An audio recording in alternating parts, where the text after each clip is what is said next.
Ling Feng's selection of people to take back to Shishan base was a coldly calculated decision. Whether for modified human experiments or labor in the Fourth Life Warehouse, only healthy humans between the ages of 16 and 35 were deemed useful. The elderly, the weak, and children were considered a waste of resources, not even cost-effective as protein substitutes. Through a megaphone, Ling Feng addressed the terrified crowd of Shujia town villagers, presenting the relocation as a golden opportunity to escape hunger and cold. His announcement immediately sparked chaotic chatter. Some saw it as salvation, having heard tales of the base's comforts from the soldiers. Others, traumatized by the recent massacre of their loved ones used as human bombs, viewed it with deep suspicion and fear. Their opinions, however, were irrelevant. Ling Feng gave them half an hour to pack, warning that disobedience or attempted escape would be met with execution under military law. The tension in the snowy square thickened. A young man, mustering his courage, shouted out the question haunting everyone: what would become of their families? This sentiment resonated deeply, as leaving meant abandoning elderly parents and young children to almost certain death in the harsh, unprotected town. The villagers' discontent swelled into shouted refusals.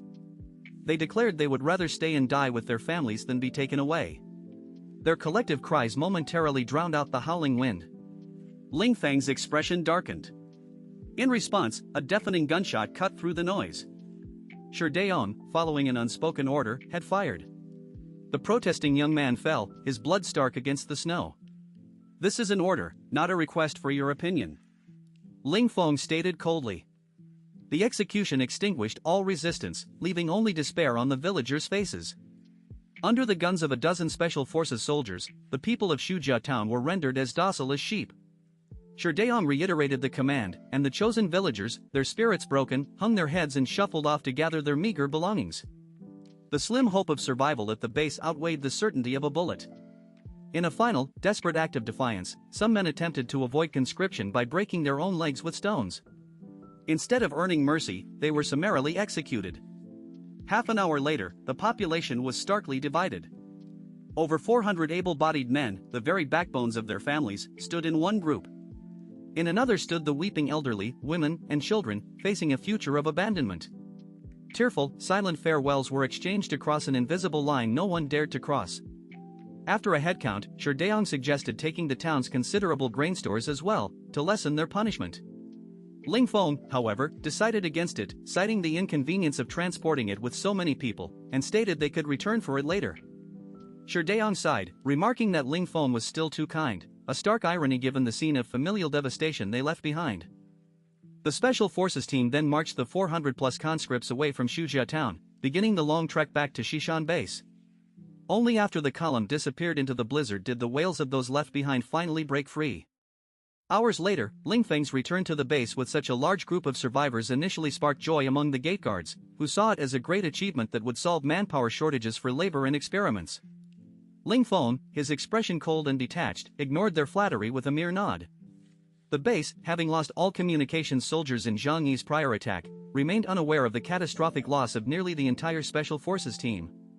Liang Yu followed silently, aware of Ling Feng's suspicion but confident in her cover, knowing the base valued powerful superhumans too highly to act without irrefutable proof. The new arrivals were immediately subjected to standard quarantine procedures. Ling Feng was summoned directly to the office of the base leader, Chen Xinyan, by his secretary, Gu Rou. His subordinates, Shi Daong and Zhang Xuerong, waited nervously, knowing the heavy losses would demand accountability. In the office, after Ling Feng delivered his report, Chen Xinyan's rage erupted. He slammed his fist on the desk, shattering his water glass, and berated Ling Feng as a sinner of the Shishan base for losing over 50 irreplaceable elite soldiers. Ling Feng stood at attention, enduring the verbal assault. When it subsided, he slowly knelt, head bowed, and confessed his guilt. He stated that Chen Xinyan had every right to execute him, but he begged for a single chance to atone for his crimes, the chance to personally kill Zhang Yi. Chen Xinyan, chest heaving with anger, glared at his subordinate. Ultimately, pragmatic calculation overrode his fury. He could not afford to discard such a useful tool. In a calmer tone, Chen Xinyan declared he would record Ling Feng's mistake for now and observe his future performance, warning that another failure would bring cumulative punishment. Chen Xinyan sat in his office at Shishan base, the sting of Ling Feng's catastrophic failure still fresh, and confined the captain for a week while his mind raced toward the true threat. He acknowledged that his dismissal of Zhang Yi as a minor nuisance had cost the base over 50 elite soldiers and severely weakened their standing among Tianhai City's power blocks. Desperate to replenish combat strength, he summoned Chief Secretary Goro and ordered immediate, brutal experimentation on the 400-plus able-bodied youths forcibly conscripted from Shujia town. He dismissed Goro's warning that rushed catalysis would yield a survival rate below 1 in 30, declaring he needed fighting power, not people, and authorized implanting Lingfeng's cells into the failures. A ruthless glint hardened his eyes as he declared his intention to rule all of Tianhai City, not merely Xishan. The magnitude of the Zhang Yi problem drove Chen Xinyan to consider his ultimate trump card, a favor owed by the commander of the Jiangnan military region, one of China's 6 major military regions, which could deliver a missile strike. He hated spending such a priceless chit on a single shelter, but he feared that leaving Zhang Yi unchecked would become a fatal vulnerability during future conflicts with rival factions. After agonizing, he chose a final diplomatic gambit and had Information Minister Gung Yilan open a video channel to the shelter. Zhang Yi answered calmly, no longer the nervous target of months prior but the victor who had shattered Lingfeng's month-long siege. He instructed Yang Xinxin to secure the line, then faced Chen Xinyan's gloomy visage with open condescension. Zhang Yi laughed at the irony of so many dead elites and offered peaceful coexistence, warning that any breach would trigger the destruction of all supplies, leaving Xishan base with a Pyrrhic victory. Chen Xinyan sneered, dropped the pretense of recruitment, and demanded total surrender and the handover of every resource in exchange for a comfortable life as his second-in-command. Zhang Yi mocked the delusion, countering that Chen Xinyan should submit to him instead and hide behind his name for protection. The insult drove Chen Xinyan to slam his fist on the table and unleash his ultimate threat: he could deploy missiles to level the shelter, regardless of its fortifications. Zhang Yi's heart skipped a beat, but he called the bluff, noting Tianhai City lacked a missile base and Chen Xinyan lacked launch authority. Chen Xinyan smiled coldly, reminding Zhang Yi that high-level relationships transcended ordinary knowledge, and insisted the strike could happen in moments. Zhang Yi pressed the logical flaw: if the capability existed, why wait until now? Chen Xinyan claimed he had valued Zhang Yi's talent and offered a final chance, but his patience was exhausted. He issued a binary choice: submit or die.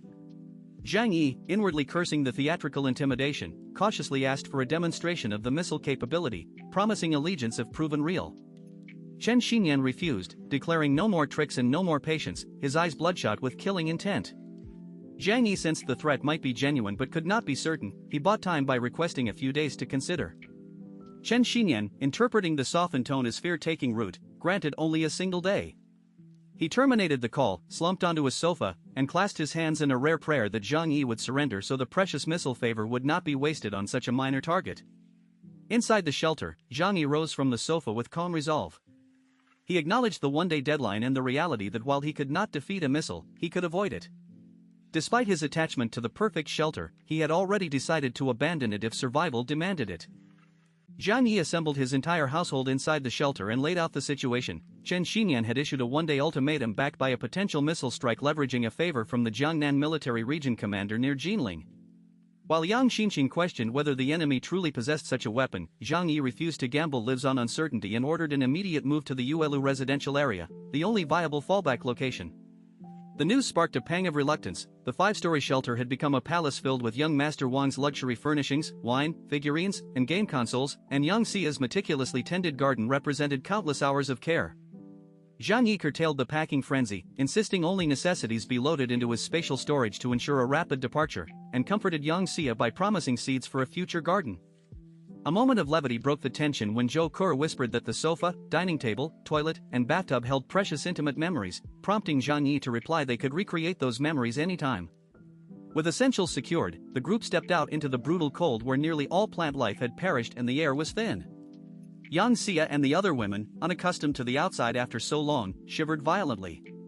Zhang Yi and Lu Karen mounted 2 snowmobiles previously reinforced with steel plates and bulletproof glass, and the convoy set off toward Yuelu residential area, leaving the shelter and its uncertain fate behind.